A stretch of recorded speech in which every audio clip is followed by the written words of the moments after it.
Ассаламу алейкум, урматтуу бир тууганым. Биздин долбоордун бүгүнкү алгачкы темасы сиз жана биздин энелерибиз, башкача айтканда апаларыбыз тууралуу болмокчу. Аны кантип сыйлоо керек, кантип анын көңүлүн табуу, издөө керек. Куран аяттарында көп жолу эне тууралуу, энеге кандай мамиле кылуу керек экендиги жөнүндө эскерилет. Аллах эч качан ата-энелерибизден башка адамдар алдында пас кетүүнү, төмөн болууну буйрубайт.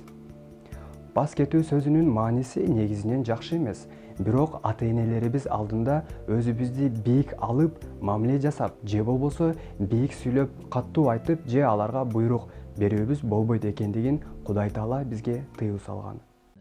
Аллах ата-энебиздин алдында бизди төмөн болууга буйруган.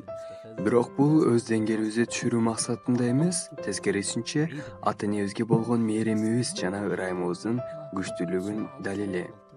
Тарых бизге бүгүн башкалар сыяктуу эле жөнөкөй бир жаш жигит жөнүндө айтып берет. Дээрлик биз баарыбыз эле ата-энебизге бат-баттан ачууланабыз.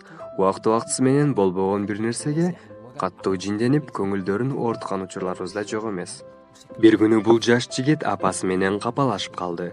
Ал апасына ачуу калтырып каттуу сүйлөй, колундагы болгон барактарын ыргыта, эшикти жаап салды. Албетте, ал тараптан бул өтө чоң урматсыздык болчу. Тилекке каршы биздин жашоодо мындай балдар өтө эле көп. А бирок ошол түнү бул жигит уктай алган жок. Энесинин алдындагы күнөөсүн сезип, эртең менен эрте андан кечирим суроого ашыкты. А бирок энеси таарынычтын айынан аны менен сүйлөшкүсү келген жок. Андан кийин ал университетке кетти. Сабак башталар алдында аны ар түрдүү ойлор курчай баштады. А эгер бүгүн энеме бир нерсе болсо эмне болот? А мага бир нерсе болсо эмне болот? А балким Аллах энемдин бүгүн өлүүсүн жазып койгондур. А балким мен өлөрмүн. Бирок кантип ал дүйнөдө Аллахтын ырайымын, Аллахтын мээримин табам. Эгер энем бул дүйнөдө менден таарынган бойдон, көңүлү калган бойдон мен өлүп кетсем. Туугандар, бир нерсени түшүнүңүздөр. Эгер энеңиздер сиздерге наразы болсо, бүт аалам наразы. Эгер ал ыраазы болсо, тескерисинче бүт дүйнө сиздер менен жана Аллах Таала сиздерге ыраазы болот. Бул жаш жигит ошол күндү эскерип айтып жатат. Чынында мен университетке кире албай турдум. Себеби кылган күнөөм жүрөгүмдү өйкөп турду. Телефонду алдым да ага кат жазууну чечтим. Катта кандайдыр бир өзгөчө нерсени жазып, анын алдында өзүмдүн төмөн экендигимди билдирип, жүрөгүн өзүмө жумшарткым келди. Ары ойлонуп, бери ойлонуп, мага бир ой келди.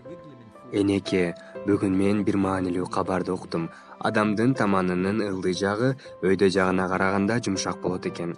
Кымбаттуум, бүгүн мага уруксат бер. Сенин таманыңдын эки жагында өөп, бул кабардын чын экендигине ишенейин. Бул иш чынында Аллах ыраазы боло турган, эненин алдында төмөн экендигин билдирген өтө жакшы кадам эле. Ал кыйла жеңил жүрөк менен сабакка кирди. Ал убакыт өткөн соң окууга берилип, бул нерсени унутуп койду. Лекциядан чыгып, өзүнө кат келгенин байкады. Кат анын апасынан келген эле. Жок балам, мен буга сага уруксат бере албаймын. Бирок бул нерсенин чын экендигин билем. Сен жаш балакай кезиңде тамандарыңдын эки жагында өпчүмүн. Ошондо бул кабардын чын экендигине ишенгем. Бул кат анын жүрөгүн андан да каттуу оорутуп атты. Ошондо биринчи жолу башымды жер карата үйгө чуркагам, дейт жаш жигит. Мен бул ишти үйгө жетишим менен жасоону каалап шашып бараттым. Мен үйгө жетип, өз бөлмөбүзгө тепкич менен көтөрүлүп, шаша бара апамды кучактадым. Анын тамандарынан өпкүм келди, бирок ал токтотуп калды. Анын колдорунан өп, аны кучактап, биз экөөбүз да ыйладык. Бул окуя ушинтип аяктайт. Бирок мен бул окуяны сиздерге чуркап барып, апаңыздардын бутун өпсүн деп айтып жатканым жок. Менин максатым бул эмес. Айткым келген нерсе алардын сезимдерин сыйлаганды үйрөнөлү. Сураныч, энелерибиздин сезимдерин сыйлайлы. Сураныч, аларды капа кылбайлы. Көңүлдөрүн оорутпайлы.